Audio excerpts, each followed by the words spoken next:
Spice Island in the Pot is brought to you by Stumpy's Emporium and a Penny Savers supermarket.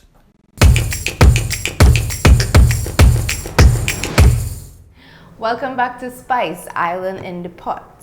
So, we just made stew fish, boiled provision that we sliced up really nicely with some cuckoo. Now we're up for the gourmet twist, which is provision fish cakes. So, I have here 6 pieces of tilapia.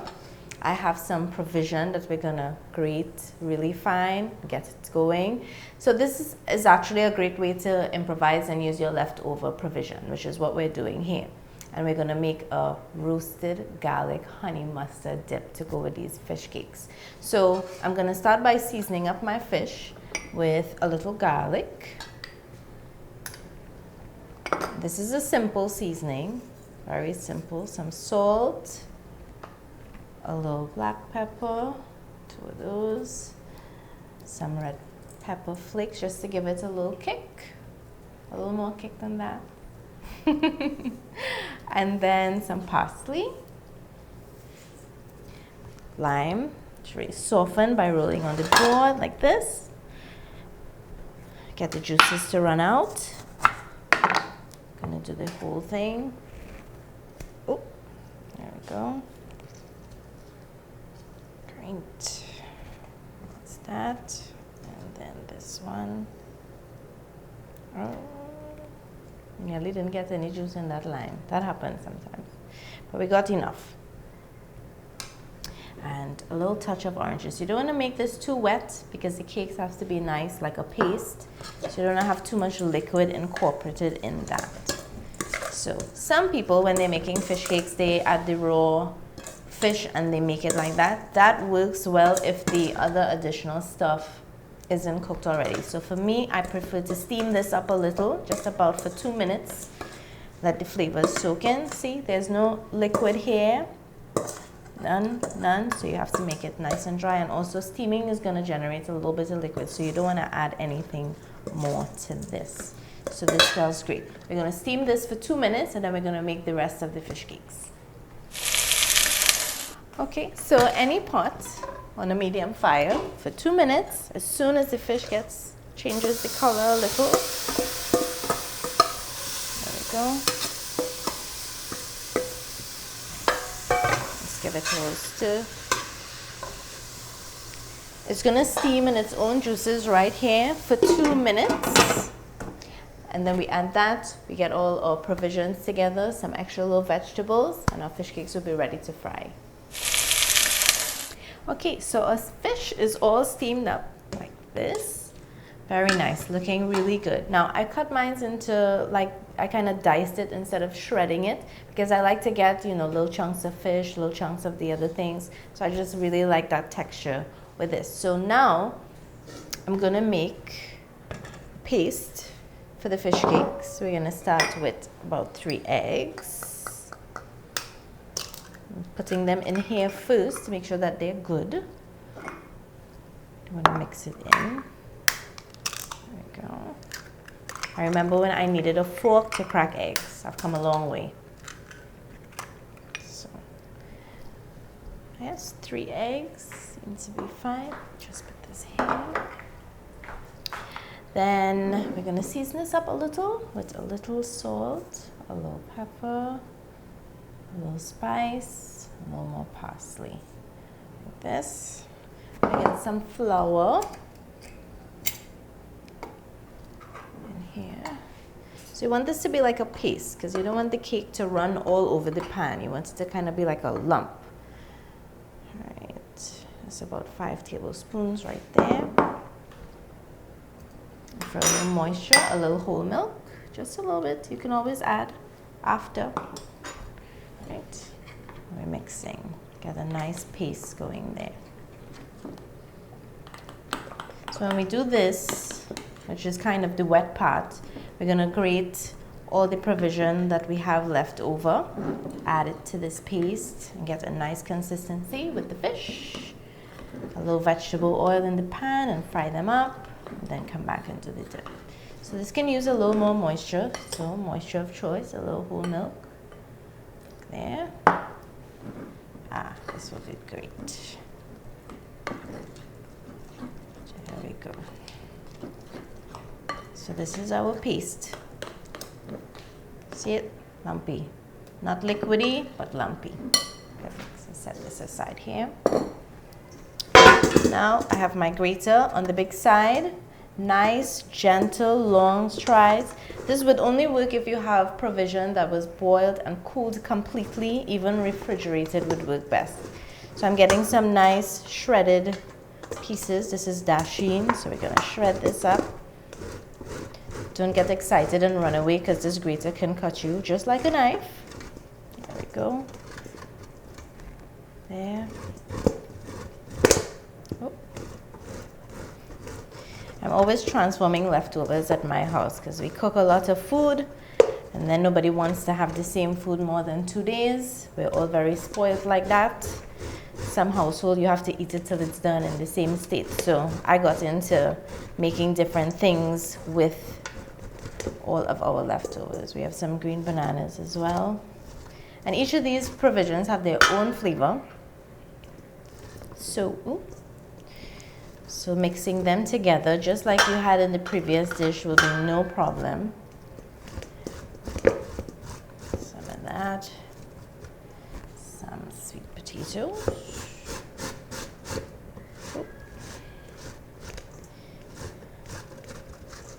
There we go. So it's even giving us a nice variety of colors here. There we go. And I want a little sweet in mind. So this will be a little trickier, but work with it. Nice and slow and gentle. Don't get cut. A little sweet from the plantains, a little sweet from the sweet potatoes, a little dasheen, all good stuff. Right. So I'm looking at the amount of fish, and maybe we need a little more of this. We're dealing with leftovers, so you kind of have to work with the portions that you have. There really isn't any measurement per se. Right, so we'll start here, and then we can always continue and add stuff after. So I'm gonna add my fish. So when I steamed the fish, a little liquid came out. Just try to avoid that. Put this in. So the portion of fish to the portion of provision, again, is totally up for you. If you're a real fishy type person, then fish it up all you like. Right, so this is coming along nicely. Like this.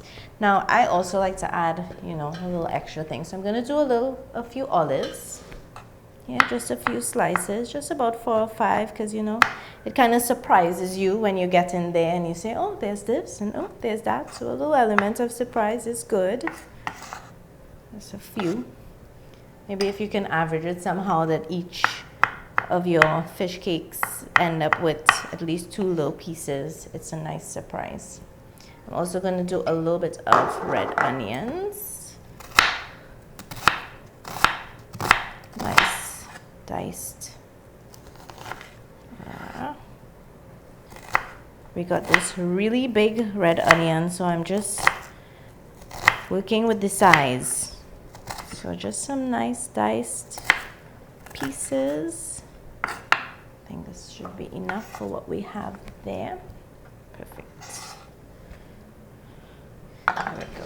Give it a mix again. This is looking great already. So now for the paste. This is what is going to hold everything together, and it's going to cook up and be like a nice cake that you can dip. See? Just really careful. You have to mix this throughout the mixture. So all the eggs get to do what they have to do. They're kind of binding. So this is looking a little too dry for me. So I'm going to add the rest of my milk. Because while you don't want it runny, you don't want it to be stiff. You want a nice, moist, fluffy crab cake. The eggs are in there with the flour to bind everything together. So this seems really good to me. See, there's no drip of liquid, but it's going to clump up, it's going to stay cook and stay whole. So this is our provision fish cake mix. We're gonna go over, get the skillet on with some vegetable oil, nice and hot, start frying them up. Then we're gonna come back, roast the garlic, and get the dip going. Okay, so our skillet is ready, but before I get to the fish cake, so I won't have a lot of dishes to do at the end, I'm gonna roast my garlic first and set them aside. So, on a nice highish heat, I have some olive oil. There. I'm gonna add about 10 cloves of garlic. So you just wanna get this there, give it a little color. These, okay. I thought one was going to jump out at me, I'm sorry. So you just want to get it to a nice light brown color. This is going to help flavor our dip. So we can do it in here, and then we're going to save the olive oil and everything because that is already flavored with the garlic. That will really enhance the flavors on our sauce. So I'm just hurrying along this process. Now, when you do more East Indian food and we do the garlic in the vegetable oil until it's black, that's called chongkain, the vegetable that you're cooking, which typically is like tomatoes or eggplant or melon, baigan as we call it as well. That's a different process to what I'm doing here. Similar, but you know, and we will get to some of those recipes eventually, so have no fear. So this is coming along really nice. See, there's a lot of bubbles there on the garlic. And as you shake it around, you'll see the color coming. I actually have like a really tiny pot. And when I bought it, my brother laughed. He's like, why are you buying this small pot? But this is what I use this small pot to do, jobs like this. So I don't have to stand here and lean this like this. So this is good. Just a little darker. Kind of want it like my complexion, like a nice brownish kind of thing. There we go, close, almost. And you don't want to get it to, you really just want to get it brown, not black, because then it's going to have a bitter taste in the dip at the end. So this looks good to me. The edges, yeah, just a little while again. It's happening. Maybe not sooner than later, but it's happening. Okay, much better. So I'm just gonna set this aside here. Save the oil and everything, let it cool. All right, so now our pan is ready for fish cakes. Let me just get, that roasted garlic smells really, really good. Ooh, all right, so that was just a little piece of garlic. So now, vegetable oil. And now I don't want to deep fry my cake, so I'm going to do, you know, based on height. I'm adding enough vegetable oil so that it fries both sides evenly. So there will be some flipping involved. So you're getting, you know, depending on the size of your pan, you want to just go like where it would get halfway up and then you flip to the other side.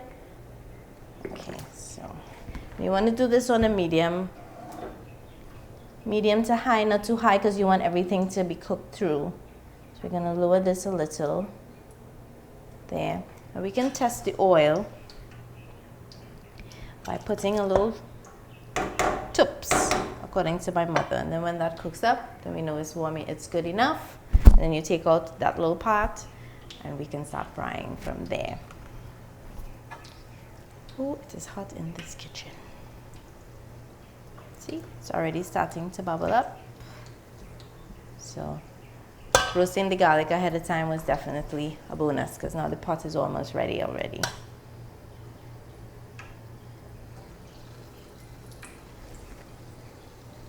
Okay, so this is bubbling up fast enough. We can take this out and set it aside and start doing the real things. So if you want to do like a single portion per fish cake, I would say about a 1/4 cup of the mix. If you want to do them smaller, like for bite size, of course you can use like a 1 tablespoon type measure and do them small like that. So you want to try and give them a nice formation there. And you don't want to crowd your pan. You don't want to put in, you know, too many, because then it changes the temperature of the oil. It cools down and it cooks less. And I don't like to press down my fish cake because I like to give it a nice body and keep the texture. There we go. Just fix this up a little bit. You know. There we go. It's 4. It's 5. Yeah. Right. And to answer your question, the men, of course, you can't just fry the whole batch inside here and flip it over. That will not work. Okay, that is not a shortcut, just so you know. I know you're thinking it because, you know, my stepfather asked me that once. I didn't even know how to respond. All right. So this is nice here. See, everybody has their own room to get fried all golden brown, and that's the color you're looking for. You're looking for golden brown. Because remember, the only thing in here that really needs cooking is that base of flour and eggs. The provision is already cooked. We steamed the fish beforehand, so you can wait till it gets golden brown. And try not to touch it every minute. Don't harass the fish cakes, okay? So if you look on this side, you'll see where it's coming up kind of brown on that side. So that's a good sign. I will interfere with it for you for today. And then, see? Oh, wait, it's running away. Right. So even when you flip it, please be careful. See? It's really awesome. So see the edges are going to start to turn brown because the oil is halfway up the side. So it's cooking really nicely, this set.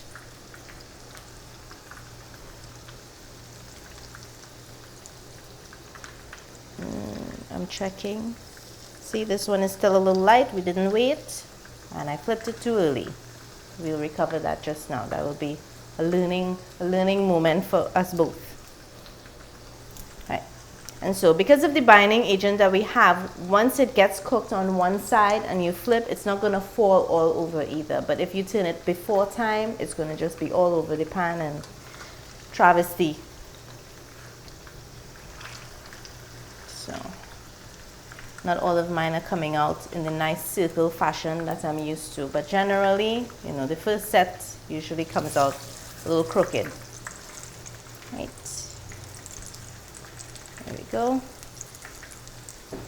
So they're all good except for the long one. Right, so that works out to be about 1.5 minutes on each side. So a total of 3 minutes roughly per batch. So I'm gonna fry up the rest of this.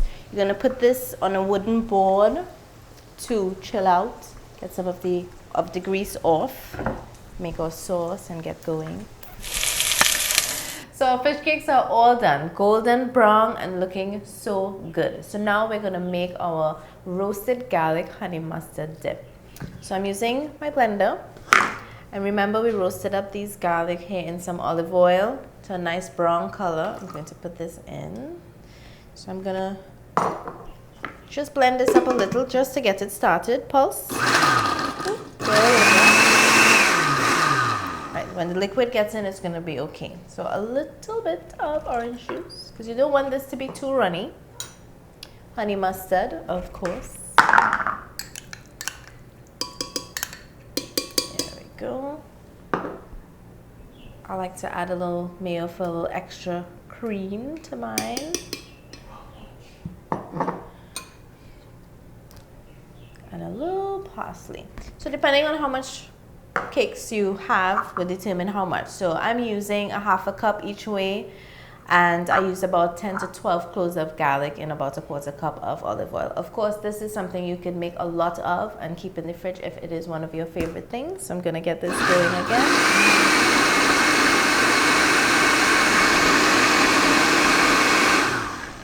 Okay, so I want to just give it a little taste. It's actually really good. Perfect. Tangy enough. That honey mustard gives it a little tang, a little honey gives it a little sweet. Remember, we have some sweet components and some spicy components in the provision fish cakes. So Now is the fun part. So I'm going to get a little bit of my sauce in. That is such a beautiful color. There we go. And I'm going to get some of these. And this is like a snack. Who needs cutlery? We don't need this today. So these are really nice, has a nice texture, and when you break it open, it's nice inside. See the little clumps of fish, and we grated all the provision and got everything to nice equal size. So that's this, get this into the dip. It's such a good party food. You can make them smaller and serve them at any one of your little functions that you're having, or just have it as a light dinner snack. So we're here with the gourmet twist of our stew fish with provision and cuckoo. This is our provision and fish cakes with our roasted garlic honey mustard dip. I really had a good time cooking for you today. I really hope that you enjoyed and keep watching. If you need any more information on the dishes we prepared today, check the bottom of the screen, of course. And you can follow us on Facebook or Instagram, SpiceTC5, or subscribe to our YouTube channel. So remember, food is essential to life, so do please make it good and make it with love. I am Arlene, your food designer. This was Spice Island in the Pot.